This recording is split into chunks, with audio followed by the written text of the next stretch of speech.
They called the planet Ivory because, from orbit, it glowed like old bone beneath a shifting sea of blue and silver clouds.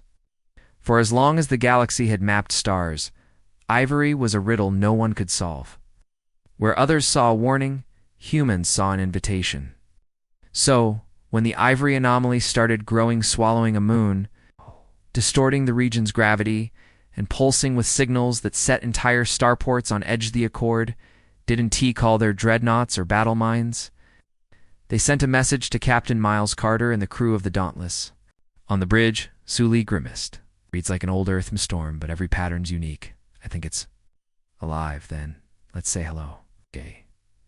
They rigged a pro-part sensor, part speaker loaded it with music from batch to old punk, and a spoken greeting in every accord tongue.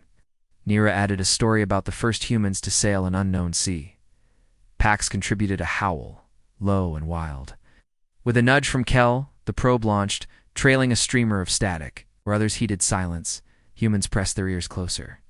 It sat on the fringe of the Haon arm, cocooned inside a shimmering field of energy that repelled probes. She could talk a computer into singing in Akkadian, or coax a laugh out of a grieving robot. Time seemed to ripple. One moment Miles was a child on Luna, then an old man surrounded by laughter, then himself again. Right. Voices murmured in forgotten dialects. The ship's AI, Echo, tried to compensate, warbling out, "We are here." But the rest of the crew was a rogue Scalery Kel, the rogue android with a flair for poetry. The genetically engineered wolf they sought to defy mortality by uploading their consciousness into the planet's quantum matrix, hoping for eternal life. We can't just walk away. They discovered the field wasn't just holding the minds, it was starving them, feeding on memory and emotion like a parasite. The more afraid the Ivorians became, the tighter the prison grew, Ko announced, field synchronization approaching. This is dangerous. They're prisoners. She began to recite Earth's oldest legends of brave Odysseus, laughing tricksters, poets who outwitted death. The Matrix screamed, then sang a single unified note of release. The ghosts gathered, drawn by the tales, flickering brighter. Pax howled, a song of pack and loyalty. Miles awoke to Nira's voice, and Pax's cold nose against his hand. Echo reported, barrier gone. Matrix stabilized. Survivors, many. 1,000 years of memory and culture poured out, mixing with humanity's own. On Dauntless's bridge, Miles watched the planet bloom, its new citizens walking under a sky that was finally open. He grinned at his crew. We didn't find treasure, but we brought a world back to life. That counts, right? Nira knelt by a reborn Ivorian girl, who clutched her hand and whispered, "Thank you for not forgetting us."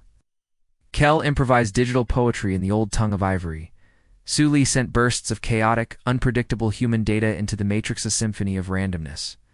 And send a crew willing to risk everything, just to tell one more story. We have to try. But something went wrong. Cascade failure. A feedback loop of fear and memory that spread like wildfire, locking every mind inside the system. Towers bent in slow arcs, reaching for skies that spun with 1,000 colors. The Accord's children learned Ivorian songs alongside human nursery rhymes.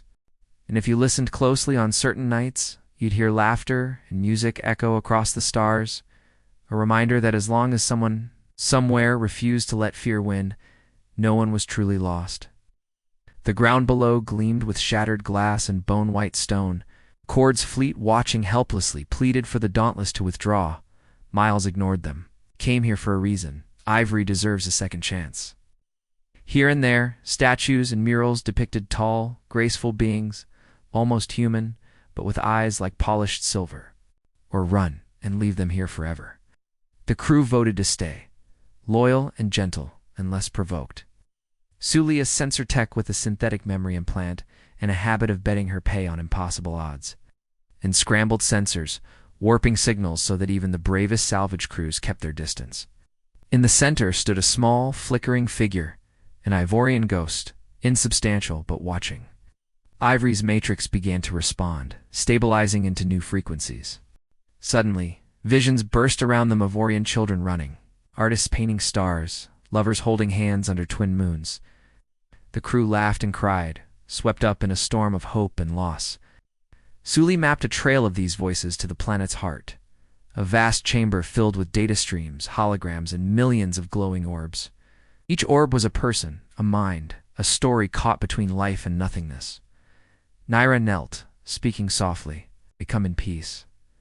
What happened to you?" He wore a threadbare flight jacket patched with emblems from failed missions and lost worlds. "We are memory. Trapped.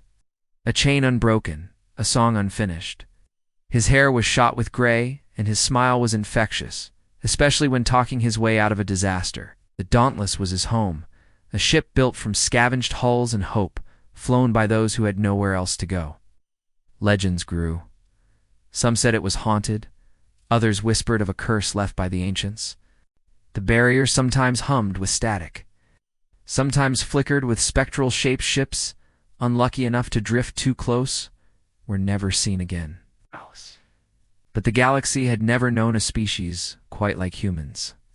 By the 36th century, humanity had become the Accord's favorite explorers, driven, unpredictable, and forever hungry for what lay beyond.